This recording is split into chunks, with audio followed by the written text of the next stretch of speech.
Hello everyone, welcome to Full Moon Movies. There are films that entertain us for 2 hours, and then there are films that hold up a mirror to society and force us to confront uncomfortable truths about ourselves. Falling Down is one of those rare films. Released in 1993 and directed by Joel Schumacher, it remains one of the most provocative psychological thrillers ever made. Now, more than 3 decades later, its exploration of anger, frustration, isolation, and societal pressure feels just as relevant today as it did when audiences first watched Michael Douglas abandon his car in the middle of Los Angeles traffic jam. For this review, I'm looking at the outstanding Arrow Video's 4K release, which finally gives this modern classic the premium presentation it deserves. Arrow Video has built a reputation for treating cult classics with the respect they deserve, and Falling Down is no exception. From the beautifully designed packaging to the impressive restorations and wealth of special features, now this release feels like the definitive collector's edition. Now, at first glance, Falling Down appears to be a simple story about a man having an exceptionally bad day. William Defence Foster, played brilliantly by Michael Douglas, is stuck in an endless traffic jam during one of the hottest days in Los Angeles. Without warning, he abandons his car and decides to walk across the city to attend his daughter's birthday party. It sounds straightforward enough, but every encounter along his journey slowly reveals that this isn't merely a story about traffic or bad luck. It is the gradual psychological breakdown of a man who believes that the world has betrayed him. What makes the film so fascinating is that it constantly challenges the audience's sympathies. In the opening moments, many viewers can relate to Foster's frustrations. We all experience traffic congestion, rude customer service, rising prices, bureaucracy, or the feeling that life simply isn't going our way. Joel Schumacher deliberately presents these familiar situations before gradually asking a far more disturbing question. At what point does understandable frustration become something far more dangerous? Michael Douglas delivers what is undoubtedly one of the greatest performances of his career. He never portrays William Foster as a straightforward villain, nor does he ask the audience to view him as a hero. Instead, Douglas creates a deeply complex individual whose anger feels frighteningly believable. His performance is filled with subtle emotional shifts, moving effortlessly from quiet disappointment to explosive rage before returning to moments of heartbreaking vulnerability. It is this complexity that makes the character unforgettable. We may recognize some of his frustrations, but the film never excuses that choice he makes. Equally important is Robert Duvall's outstanding performance as Detective Martin Prendergast. While Foster's journey spirals increasingly out of control, Prendergast represents a calmness, patience, and quiet professionalism.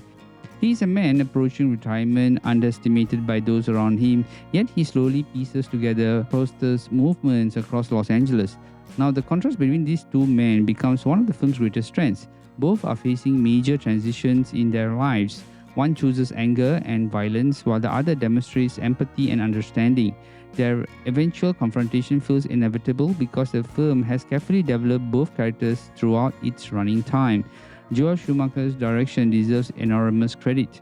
Rather than sensationalizing the violence, he focuses on the emotional and psychological tension. Much of the film unfolds through long walks across Los Angeles, allowing the city itself to become an important character. The camera frequently remains close to Michael Douglas, placing the audience directly beside him as he experiences every confrontation, every disappointment, and every emotional collapse. Now, this intimate style creates an uneasy sense of immersion. We aren't simply watching William Foster, we are actually traveling alongside him, witnessing his increasingly unstable state of mind from only a few feet away. The Los Angeles portrayed in Falling Down is not the glamorous city often seen in Hollywood productions. Instead, Schumacher presents a harsh urban landscape filled with neglected neighborhoods, traffic congestion, economic frustration, and social division.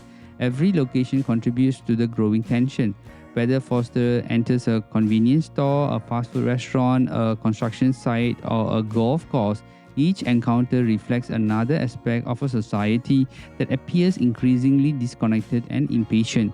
These scenes have become iconic not because of their violence alone, but because they expose everyday frustrations that audiences instantly recognize. Perhaps this is why Falling Down continues to generate discussion more than 30 years after its release. The film never offers simple answers.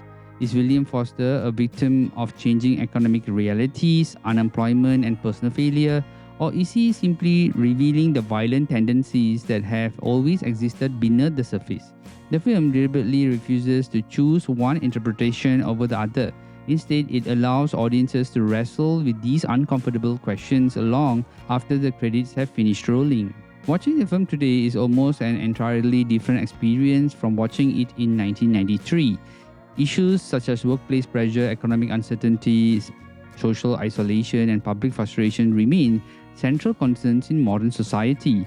Some viewers interpret the film as a warning about unchecked anger, while others see it as a reflection of people feeling left behind by a rapid changing world. Regardless of interpretation, very few psychological thrillers have remained this culturally relevant for so many years. The Arrow Video 4K release allows audiences to appreciate the film in a way that simply wasn't possible on previous home video editions. The new restorations beautifully preserves the original film grain while revealing considerably more detail throughout every frame.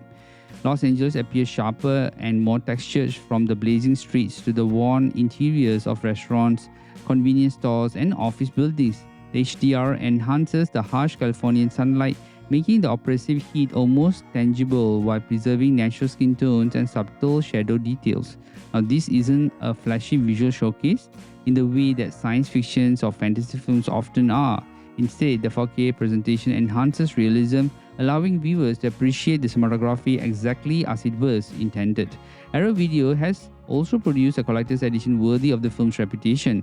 The newly commissioned artwork immediately captures the mood of the story, while the premium packaging feels substantial and elegant on the shelf. As with many Arrow releases, the extensive collection of interviews, documentaries, and archival materials provides a valuable insight in both the production and the film's continuing cultural significance. For physical media collectors, this is exactly the type of release that demonstrates why boutique labels continue to play such an important role in preserving cinema history. Falling Down is far more than a thriller about a man having a bad day. It is a remarkably intelligent character study, a social commentary, and a cautionary tale wrapped around a gripping psychological drama. Michael Douglas delivers one of the finest performances of his career, Robert Duvall provides the perfect emotional counterbalance, and Joel Schumacher delivers with restraint and confidence, allowing audiences to think rather than simply react. For anyone building a serious 4K collection, the Arrow Video release is unquestionably the definitive edition of Falling Down. In conclusion, Falling Down reminds us that the most frightening stories are not always about monsters or supernatural forces. In fact, sometimes they are about ordinary people pushed beyond their limits, and how frighteningly thin the line can be between frustration and catastrophe. Now, this movie is a must-watch.